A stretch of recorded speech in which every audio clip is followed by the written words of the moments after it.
All right, good afternoon, everybody. It has gone 1 o'clock, so we will get underway and I will open with a karakia. Whakataka te hau ki te uru, whakataka te hau ki te tonga, kia makina kina ki usa, kia matara ki tai. E hia ki ana te atakura, he tio, he huka, he ha hu, ti he Māori ora. Now, we have online, we have Councillor Simon Edwards from Hutt City, and we had Councillor Aidan Ellens for a while, but I'm not sure whether he's still there. Oh, yes, he is. Yes, thank you, Councillor. And Councillor Pennant is online as well.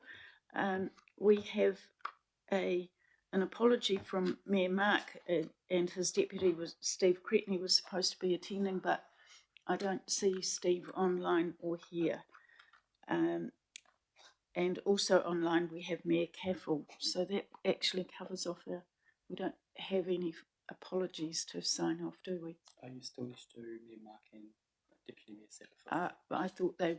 We still do apologies. Oh, okay, thank you. It's lucky one of us knows what we're doing. Do we have a mover and a seconder for the apologies, please? Thank you, Darren. Thank you, Janet. All those in favour, please say aye. Against, carried. Confirmation of the minutes held on the 23rd of July. Mover and a seconder, please. Thank you, Mayor Baker and Mayor Guppy. All those in favour say aye. Against, carried. Conflicts of interest. Are there any today? No conflicts of interest. So we will go straight to the first item. Sorry? There's no public participation. Oh, thank you. There's no public participation. We will go first to put my teeth in. We will go to the first item, which is an update of the Wellington Regional Speed Management Plan. And welcome to Grant and Rose.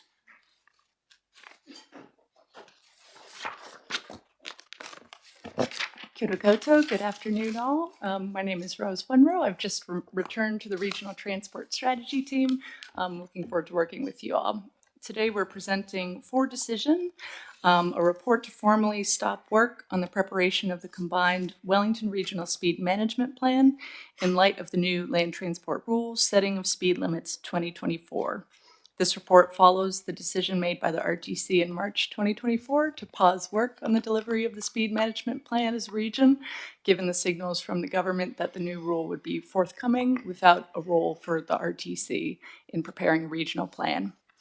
We have some updates to table to this meeting, given some developments over the weekend. So on the 28th of September, the Minister Brown signed the rule as final, so the draft has been superseded by the final rule, which was published online late this morning on NZTA's website. The key requirement of the rule appears unchanged from the draft rule to the final. Blanket speed limit reductions on local streets, arterial roads, and state highways introduced from the 1st of January 2020 must be reversed by the 1st of July 2025. While this is not a comprehensive list of changes, we'll just note some changes between the draft rule and the final rule. As signaled by Minister Brown in his press release on Saturday, the final rule allows for consideration of implementing 120 km/h speed limits on roads of national significance or other roads, state highways, where it is determined safe to do so. While this was not included in the draft rule, it was a question for consultation interested in the thoughts on enabling speed limits of up to 120 km/h on roads built and maintained and managed to safely accommodate that speed. This is reflected in subclause 4.3, range of speed limits in the final rule, which includes 120 km/h as the upper limit of the range. One other update to signal from the minister's press release was that the timeframes for the implementation of reduced variable speed limits outside schools during pickup and drop-off times has been moved forward. So the date to implement these revisions will be the 1st of July 2026. The draft rule specified that this would be the 31st of December 2027. So this has been brought forward. Relevant to the decision of the committee today, we would note an update to Section 3, Planning for Speed Management. The draft rule in subclause 3.1 had noted that the agency is RCA, each territorial authority, and each regional transport committee may prepare a speed management plan in accordance with Section 3. We note that all references to regional transport committees has been removed from the final rule, with exception to maintaining on record all information created by the Regional Transport Committee under the previous rule. In that same note, references to regional speed management have since been removed from the rule as well, which confirms that there is no longer roles or responsibilities associated with the Regional Transport Committee to oversee speed management planning at a regional level. We'll take the rest of the report as read and happy to take any questions. Thank you, Rose. Does anybody have any questions with regards to that? Councillor Pennant? Thanks, Rose, for that report. So it says that you have to do public consultation to show that you've got support. I apologise if I missed it, but what level of public consultation, I mean, what sort of form of proof do you need to show that you have that support? Thank you, Councillor. Through the chair, the draft rule was open for public consultation for a period of about 1 month. The outcome of those submissions should be published on the Ministry of Transport's website soon. The minister noted in the press release that approximately 65% of consultation responses were supportive of the blanket speed limit reversal, as he stated in that press release. Sorry, my question is different. Sorry, I didn't say it very well. It says, as I understood it, that if you're going to do some speed reductions, you have to show that you've got support as a TA or an RCA. How do you show that you've got that public support?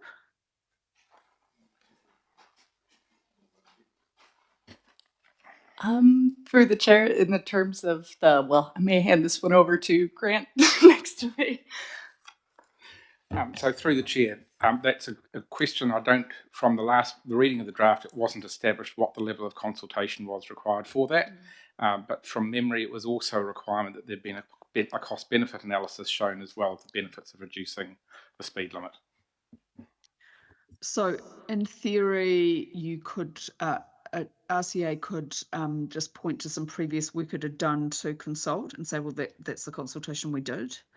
We're Emma Spates wanting to give us a... The rule was signed and gazetted in the last couple of days.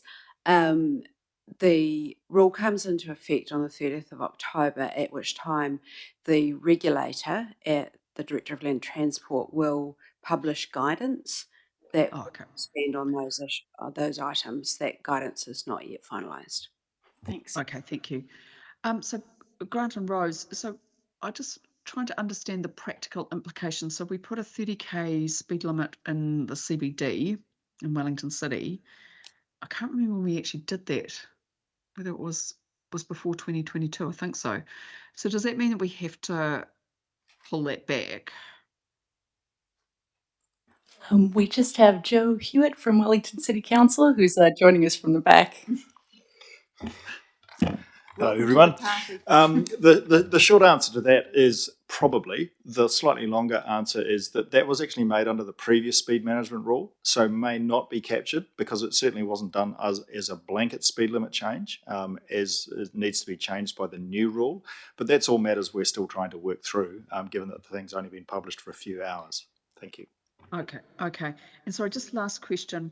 So it seems to be saying the rule that you can't do these blanket limits. Wellington City is quite keen on them because in some respects, because it does help with cycling and walking safety. So could you go to consultation with a cost benefit analysis and show that, say, in one suburb you've got support for lowering speeds?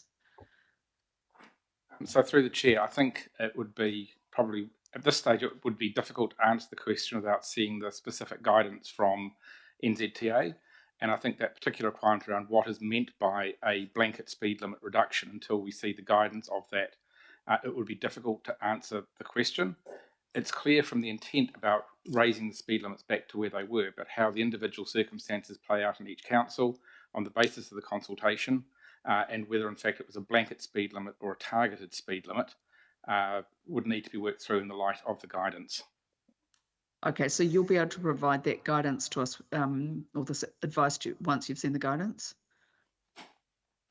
Through the chair, I'd recommend that you seek the advice from your own council officers as it applies to your specific jurisdiction, as that's the area that Greater Wellington Yeah, is expert. yeah, of course, given what they've said. Okay, thank you. Thank you. Are there any other questions, Darren?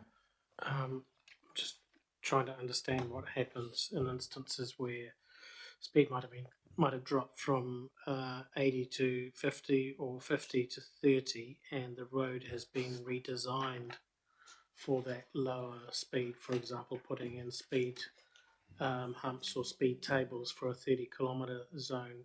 Where do the costs lie in relation to now reversing the decision for a road that may not be fit for purpose to go back to a higher speed?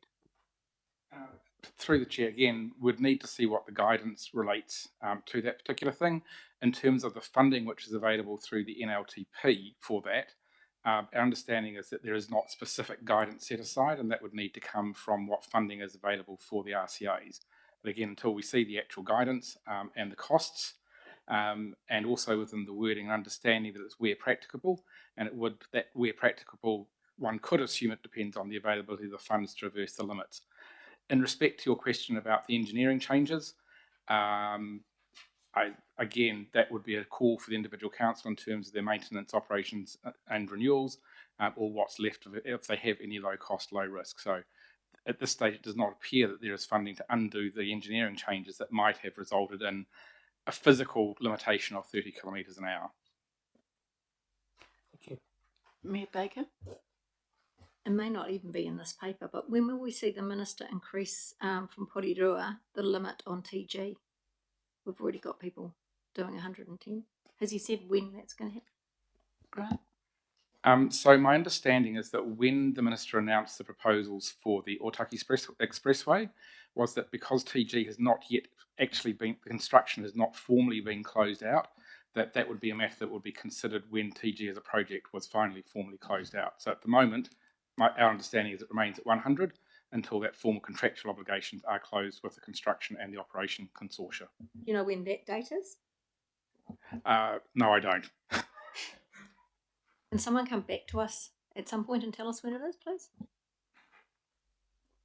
Who do I look to for that, Grant? Emma? Waka Kotahi. Thank you. Any further questions? I have one, please. I just want to clarify that what we're doing here is canning or putting to bed the fact that we, as the RTC, we're having a regional overarching thing over the top of this that we no longer have to do, and so we're not going to do it. Is that in layman's terms? Yes. Okay. Back to you, Madam Chair. Yes. Thank you. Okay, if there's no further questions, could I have a mover and a seconder for noting that the regional speed management plan is no longer a requirement? We're agreeing to cease work, and we're noting that the road controlling authorities may continue to develop speed management plans. Thank you, Mayor Guppy and Mayor Baker. Do either of you wish to speak to that? No. So I'll put the motion. All those in favour say aye. Aye. Against? Carried. Aye. Thank you. Progress report on the Wellington Regional Land Transport Plan. Oh, Grant and Rose. So thank you very much. Prior to presenting it, I'd just like to stress, and I know that Rose will, this report is with effect to 30 June. And as Rose will note in the report, there have been some significant changes to the funding arrangements as they relate to the project. So I just wanted to bring to the committee's attention that this is a progress report for the RLTP through to the 30th of June, not what's happened since. Thank you. Over to you, Rose. Thank you. So this report presents updates on significant and committed activities in the RLTP triennium through 2024 from the period of 1 July 2023 to the 30th of June 2024. While this ordinarily would have been presented as a 6-month report, it was deferred from the March meeting due to the preparation of the RLTP midterm review. Within this time period, the change in government direction, as you'll observe in the report, had a significant effect on a number of the activities within that program, especially with the disestablishment of Let's Get Wellington Moving and the rescoping of activities within that work package. Within that time period, cost escalations related to inflation and industry constraints continued to affect the delivery of a number of activities as well. As Grant noted, discussion of the NLTP funding outcomes will be the topic of this afternoon's workshop. Thank you. We're happy to take this report as read. Thank you, Rose. Any questions?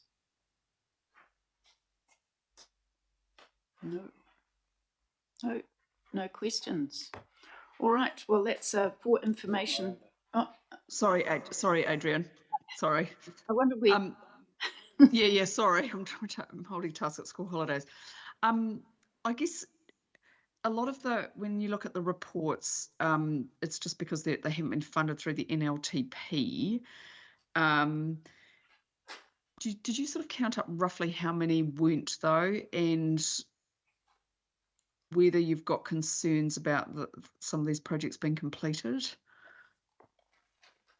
So through the chair, we will be covering this in greater depth in the workshop this afternoon, where we will go through each of the individual programs and the projects which did receive NLTP funding. It suffices to say, without stealing the thunder from that workshop, that the majority of the major improvement activities were not funded. It was essentially those items for which there were already ongoing commitments. What then moves forward in terms of project plans or activities from the individual AOs becomes in the first part, a matter for the individual approved organisations to work out within the available funding they have what they will progress.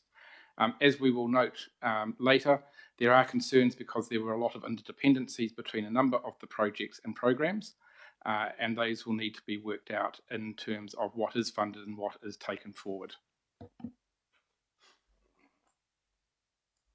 You're on mute, Iona. Sorry. Next question.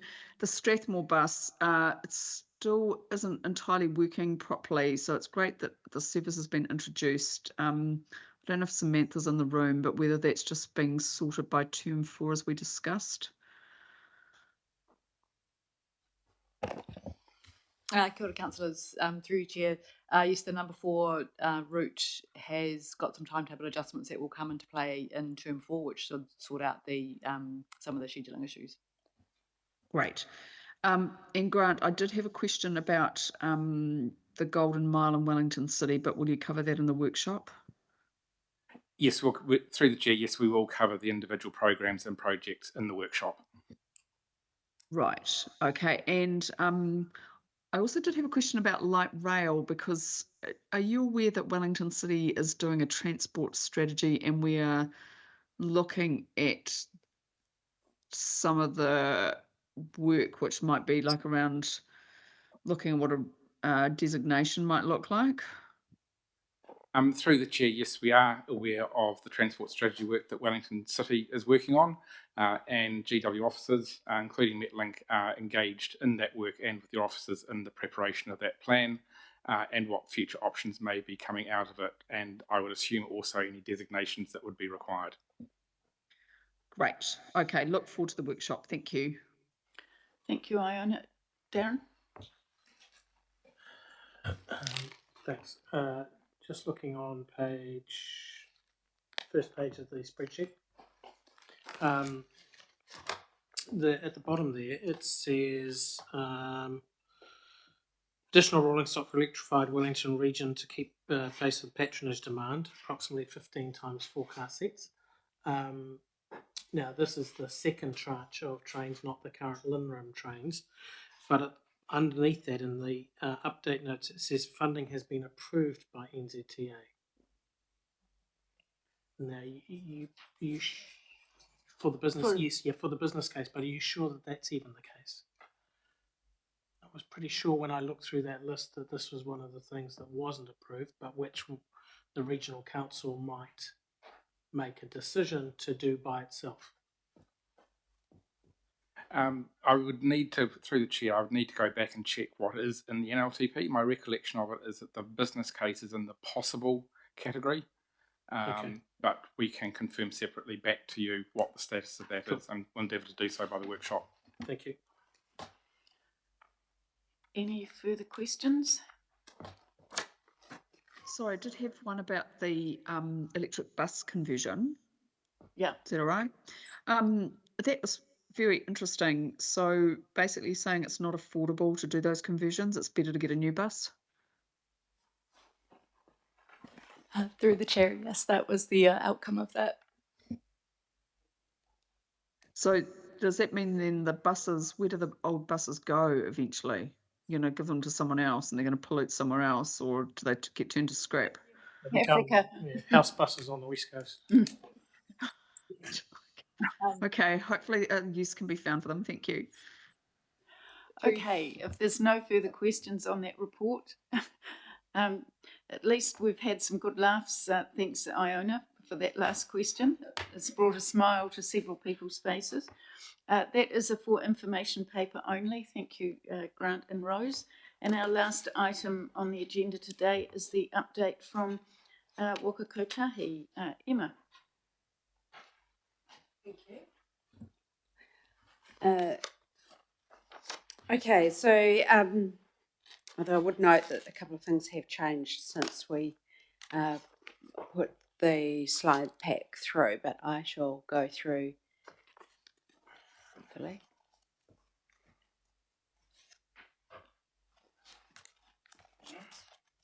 Yes. So in terms of our national updates, first of all, the government has begun the process of drafting legislation to allow for the time of use charging. And so this is a tool that can then be investigated in regions to manage demand and particularly look at the times at which demand is causing challenges for road users. And this will be an option for any region to consider, particularly when networks start reaching their capacity. And as it says there, it could encourage people to change their time of travel, the way they travel or the method of travel, or potentially not travel at all. And so it is part of the toolkit that can be used to manage the demand for the transport system. It just notes there that tolling and congestion charging are two other tools, but they're not the same as the time of use charging. And so this is an area I think that will be one that we can all look to explore, particularly relevant for Wellington City or journeys into the centre of Wellington, where we see most peak time congestion occurring. This slide is now outdated, as we've just been discussing. The new speed rule has been signed and gazetted and is now available. It does come into effect on the 30th of October, and as I mentioned earlier, we will be providing guidance on the rule through the regulator.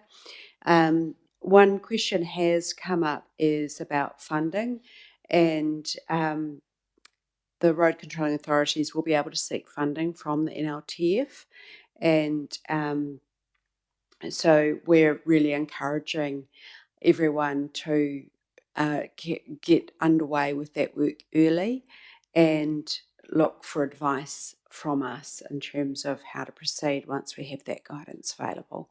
So we're very keen to be working with people early on the full package of changes and how they're going to give effect to that rule. The other policy that was reviewed earlier this year was our emergency works policy. As a result of the number of significant weather events recently, we found ourselves in a situation where the the pool of funding that's been set aside for emergency works has been exceeded and putting significant pressure on the National Land Transport Fund. So the board has reviewed the emergency works policies and changed both the threshold for emergency works in terms of the scale of event and also the amount, the higher amount of FAR that is able to be claimed if that criteria is met. And that has now been made available and will come into effect from 1 July 2025. So events that have already occurred and for which funding's been awarded will continue at whatever rate was agreed, but for future decisions they will be subject to the new rates. In the Wellington region, we have a number of updates. The first one that I wanted to touch on is the Wairarapa Road rebuild. Now, we have significant investment happening across Wairarapa in 2025, and these are what rebuilds are where we go and rebuild the road from the bottom up, and they are generally happen around the 20-year mark in the road's life. And what we know is that they're very disruptive to the businesses and residents who live along the areas being rebuilt. So we target relatively short areas for these rebuilds because, as you can see in the during picture, we dig down quite a long way. And if we encounter problematic ground conditions, we go even deeper. But once that has been fully rebuilt, then we expect to see a much more resilient road, and that it then would just have its normal 10-year reseal and any interim maintenance done on it. So just wanting to highlight that the rebuild activities are very disruptive, but they are the things we need to do to really ensure we've got a road that will last for another 20 years. We have also a very significant maintenance program for this summer, and we already have 20% of that completed, which is fantastic. Anyone who travels at night through the Hutt Valley will have noticed we are progressively working our way through the valley, resealing significant sections of State Highway 2 and detouring traffic through the local roads while that work's underway. And we choose to do the majority of that at night, so the disruption is as low as possible. And again, this is quite major works. It's not the full rebuild of the road, but they are significant reseals and will extend the life of those roads considerably. Emma, do you want to do the whole thing and then have questions, or will you take questions on the way through? Probably go through and then come back, yeah. Yep. There's a natural pause there. We could probably...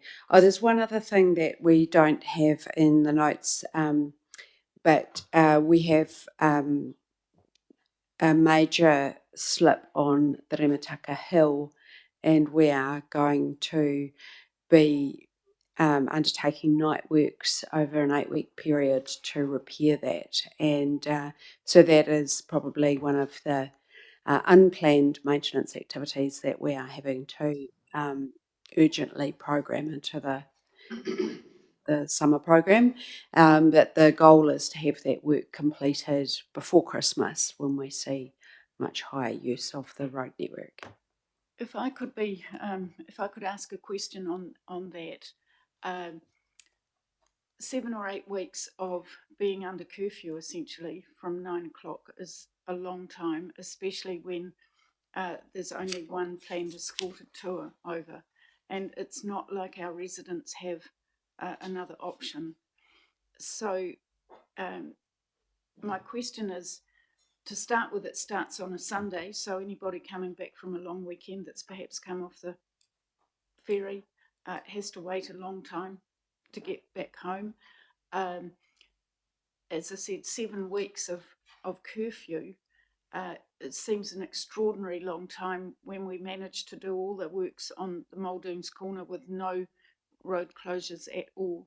So while I appreciate the work has to be done, is there not some way that we can accommodate people wanting to get home? I mean, if they come over here to a meeting or theatre or whatever, they're stuck in Wellington. And I have to say, there's a lot of consternation in Wairarapa. Mm.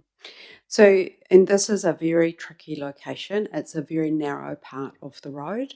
And the nature of the slip and the undermining is that we cannot have any vehicles anywhere near it. So what we want to do is maintain the integrity of the road as much as we can, at the same time as we have to go down that hill and rebuild it. It is a very major repair that's required. And if we were to take different approaches, it would significantly extend the total length of those closures. So we would have to go for potentially many more weeks. So it is a really difficult balance, and the team has very consciously prioritised getting the work completed in as short a time as possible, while trying to manage the impact as much as possible and still have the midnight escorted opportunity. We always have facility to take emergency vehicles through or respond to particular emergencies that do occur. And I mean, I've been on the hill when that's happened, and the teams have processes for managing that. But if we take longer, there's two things. One is obviously the impact.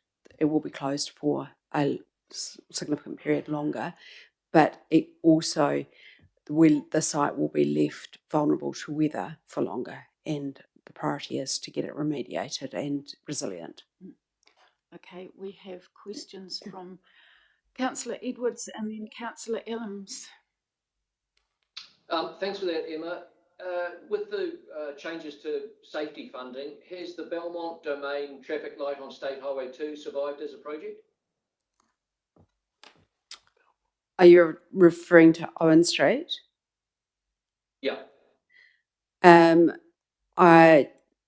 Owen Street is not on the short-term plan. It remains one of the intersections we are looking at on State Highway 2 to improve safety, but we're having to weigh up the range of intersections and what we can do and meet the GPS requirements to also focus on the efficiency of traffic movements through those state highway corridors. So we've yet to determine any timing for that one. Thank you. Councillor Elms. Thanks, Chair. Thanks for that update, Emma. I just you've raised the issue there about the road rebuild in the South Wairarapa through Main Street, Greytown, between Wood Street and Kiotawhiti Street.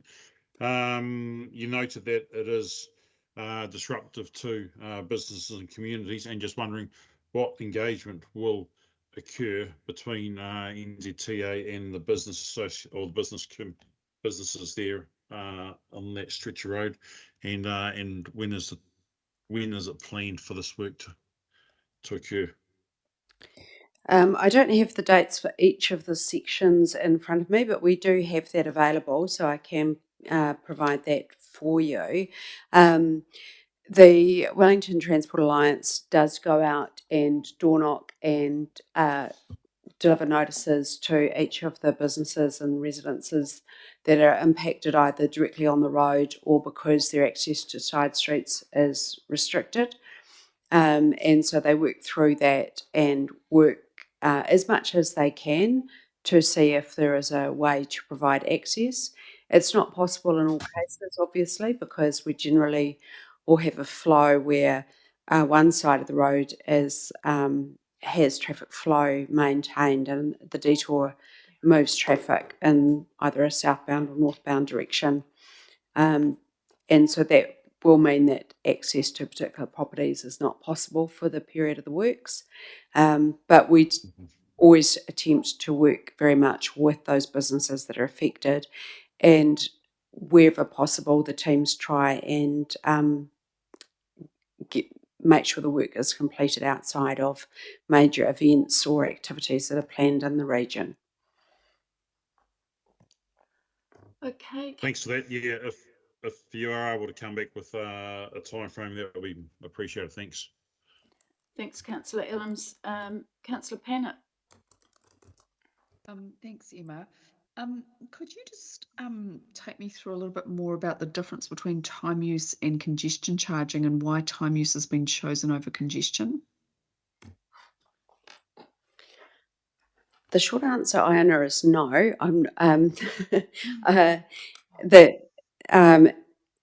The time of use refers to it's both particular routes and particular times, whereas congestion is triggered by congestion rates.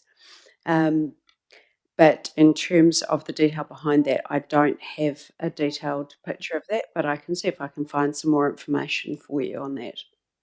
That would be interesting, just the policy justification. I mean, I think it's a good thing, but just curious.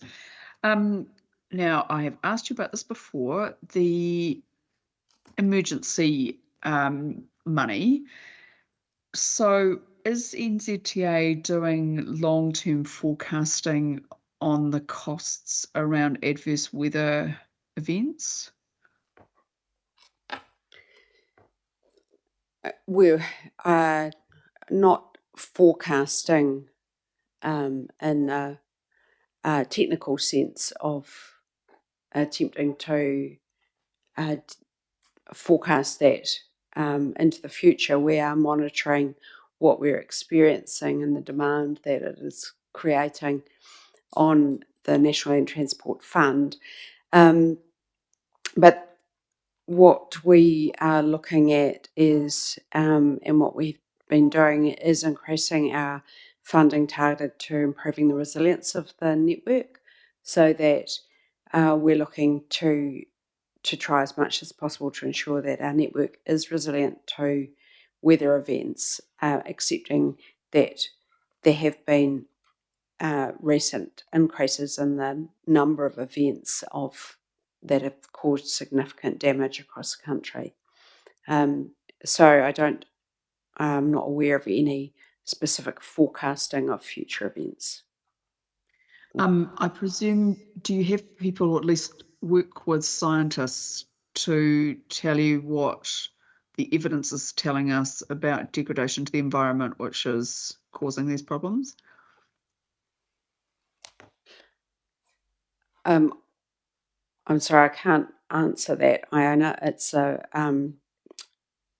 that's quite a broad question. Well, are you talking to scientists, really? I mean, just because they're obviously studying what's going on in the environment and what's happening with temperatures in the region. I think that's probably a bit broader than our scope here, Iona, possibly more aimed towards our climate committee.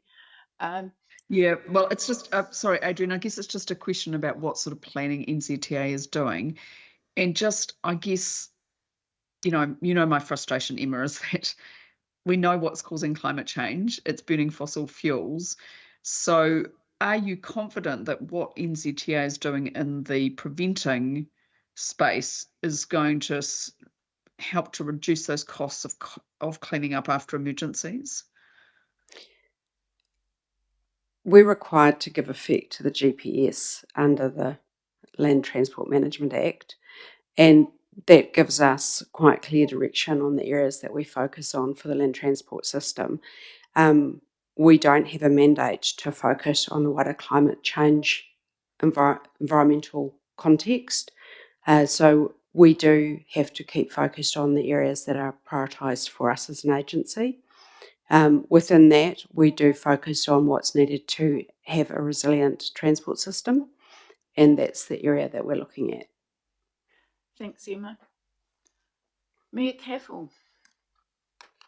Thanks, Adrian. Just a comment, really, Emma. I just want to thank you, folk, for the work on the upgrade on Chapel Street here in Masterton.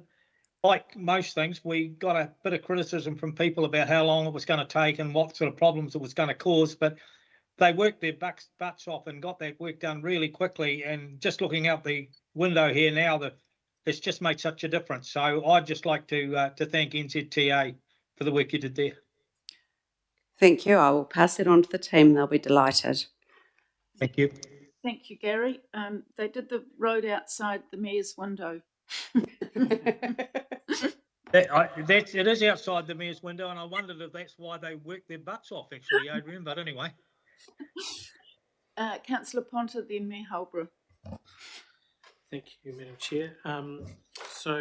Just come back to the Rumataka Hill Road. I saw there was an announcement from Kiwi Rail that they're now not going to go with the Masterton to Woodville route during the block of line to remediate the Rumataka tunnel, rail tunnel. So one presumes that unless log movements are suspended altogether for a 6 or 7 week period, that those logs are going to be dragged over the Rumataka Hill Road, and just wonder what plans, if any, are in place by NZTA to deal with that significant increase in log traffic on the Hill Road. I think it was 5 to 10 extra trucks a day, wasn't it, of logs both ways? That all? And that is within the bounds of the normal use of the road at peak times. So we would expect that what you would see under higher volumes is that obviously that would have some impact on journeys, but that wouldn't require any specific different management to the road. 1 an hour. About 1 an hour. Yeah. All right. Mayor Holbrook. Oh, Emma, can you just... Yeah, seeing as Mayor Caffrell did it, I'm going to mention a specific project and thank you for the lovely new link road just north of where I live in Paikakariki. I'm just wondering, it's not in this report, but is there any update on what's happening with the way station? Yes, it's included in the NLTP, so we are looking to progress with that once the site is returned to us from Transmission Gully. Brilliant. I'm also wondering this time of use charging, if it's to prompt some road users to change their time, route or method of travel. Not be like I own a Paddington and ask you a question that's completely out of the scope of your job and say, how does that fit in with requiring people to attend work 9 to 5 every day in Wellington? Not expected to answer that. Thank you. Councillor Pennant. Right, I do want to ask you about a road. I'm not as grateful as some of my colleagues. The long tunnel, how far are you along with work on that, and how does that fit in with doing the work at Mount Victoria?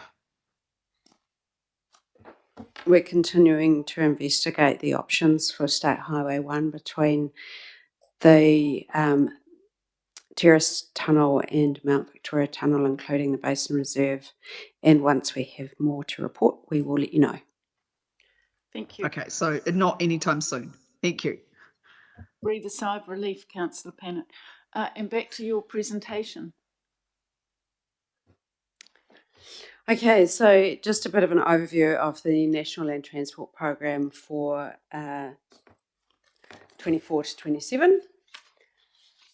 So the overview for Wellington, the Greater Wellington region, is a 3.3 billion total forecast investment, and consistent with the direction from the government and the GPS, 331 million forecast pothole prevention, and 337 million forecast in maintenance and operations.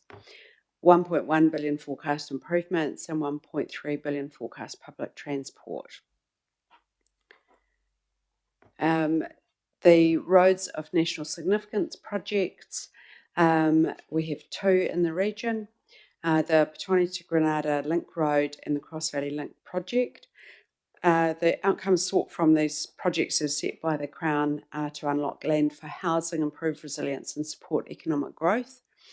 And with this one, we are at what we call the initiate phase, looking at form and function of this road. And this means we look at the previous project design and alignment and considering alternatives and variations as well, because it's been considerable time since we had that original alignment and quite a lot has changed. And as the work as the Wellington Regional Leadership Committee has been considering shows, there have been some changes in activity across the region. So that work is continuing at that initiate phase, and at some point that will come back with a decision for our board in terms of the next steps. State Highway 1 from Wellington CBD to the airport, we're looking for outcomes there, but that will reduce congestion, improve safety, support housing development and boost economic growth. And again, as we set out, we've been working on more information on the long tunnel alternative to make sure that we have adequately considered all of the options. Those of you who were involved in the very much earlier phase of Let's Get Wellington Moving will recall that this was within scope of some of those earlier considerations as well. And once those options have been investigated further, then it'll be possible to make some decisions on which options will be taken forward for further development. Public transport, the 1.3 billion forecast investment for the Greater Wellington region, which includes the funding under the Continuous Program for Public Transport Services and the Lower North Island Rail Integrated Mobility Trains for the Capital Connection and Wairarapa train lines, and taking us through to 2030, and also the rollout of National Integrated Ticketing Solution to the Greater Wellington network. Resilience and safety, so the 331 million forecast pothole prevention is to really ensure that roads are maintained to a high standard, including the work needed to rebuild roads where that's necessary. So 116 million of that is for state highways. There are new resilience projects in here for both Eastern Hutt and Chater Street, Karori. And there's projects that are already committed that will improve resilience across the region, which include Te Ara Tupua, Tupua Horonuku, and Te Awa Kairangi River Link. And in terms of safety, we have the Commercial Vehicle Safety Centre at Mackay's Crossing, and low-cost, low-risk program of safety improvements. And finally, some project updates. The Kapiti Expressway 110 speed limit, as you'll probably be aware, we took consultation on raising that speed. There was very strong support for that, and it has been approved by the Director of Land Transport. And we're expecting implementation to be in November. And then we're also working with police to ensure that they will be monitoring speeds both on the expressway but also on the areas that are not increasing in speed. Te Ara Tupua, we've recently reached the halfway to completion stage with the construction, which is a fantastic milestone. Reef enhancement's been completed, and we've got some facts and figures there on the number of activities that the team has completed. And we are seeing, it's really visible progress. Anyone who's travelling on the train will have plenty of opportunity to observe it. And we're certainly seeing that the X-Blocks have created the platforms that will then create the pathway that will sit on top of them. And huge amount of rock being placed alongside the coast. as part of that. And there's some pictures there, so you can see some of the culverts, allowing the streams to go through the site without causing any problems in rain events, but also some of the actual walls that are going to support the path and some of the viewing areas along it, and obviously a whole lot of construction vehicles working in a very, very constrained environment alongside the rail. And you can see everyone there who's working there also has to wear a marine vest in case they end up in the sea, so that they're able to be kept safe under any conditions. And the milling transport improvements that are part of Te Wai Takamori Te Awa Kairangi work, and we are still in the interim project alliance agreement phase and doing the market testing of cost estimates, and this phase is scheduled to be finalised by the end of the year. So there's a lot of work underway in that space. And finally, State Highway 58, the section that is underway at the moment is almost complete, so we're very close to the final tensioning of the median barrier for that section. So that's between Harris Road and east of Moonshine Road. And the last stage has achieved consenting requirements, and we are in commercial negotiations regarding the final stage. And that's that section. Thank you. Do we have any questions on the last part of that presentation from Okakotahi? Councillor Ponta. Yeah, not a question so much, but just an observation that the 1.3 billion forecast for public transport looks good at face value, but it belies a number of problems in relation to a range of projects that haven't been funded, that were identified through GWRC planning processes. So, as you know, Emma, while the Linram maintenance of the Linram funding and what have you is welcome, those trains don't come for another 4 or 5 years. I mean, in the meantime, we're facing $135 million down. Probably more on the bus network actually than anything else. The background improvements, not necessarily immediate services and what have you, but things like depots, station renewals, seismic strengthening, what have you, things that I've laid out in a letter to mayors recently. What's not included in that letter is the extreme cost pressures that we're under anyway,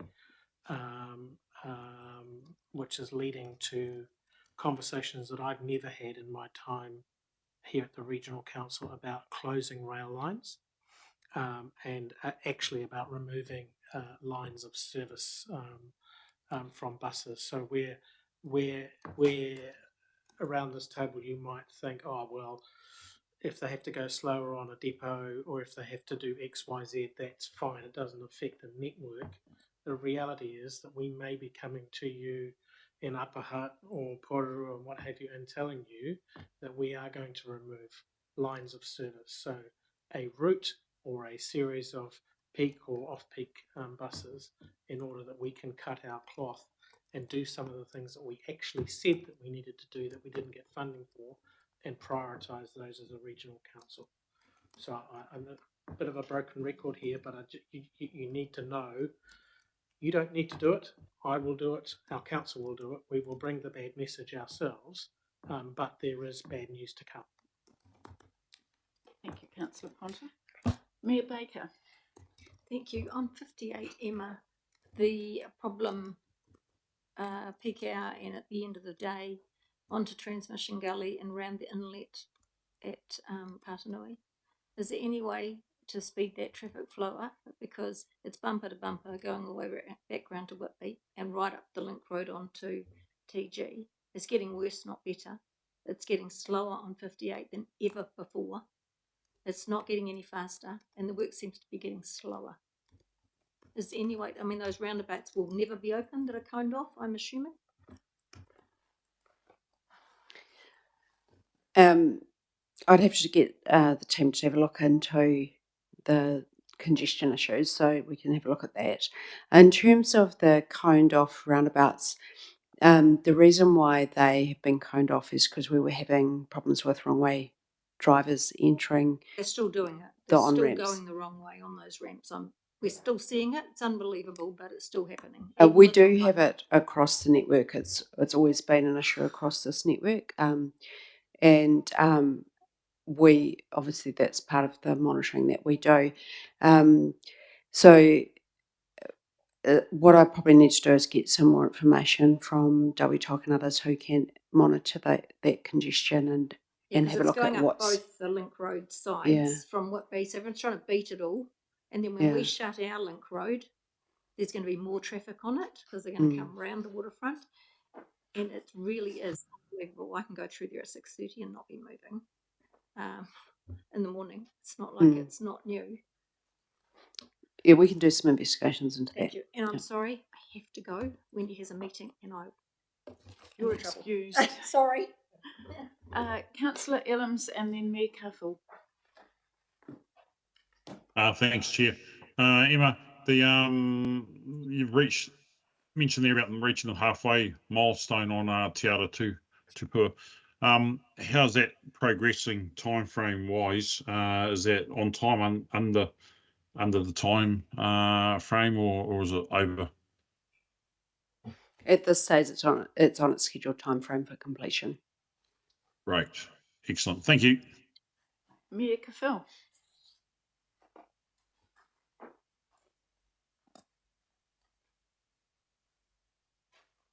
Come in, Gary.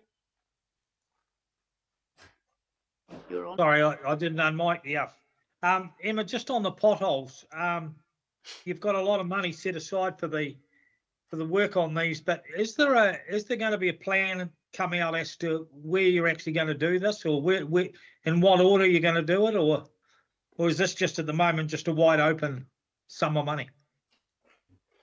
So there's several different components to that funding. So the kind of longer term priority is to lift the rate of road rehabilitation renewals that prevent potholes.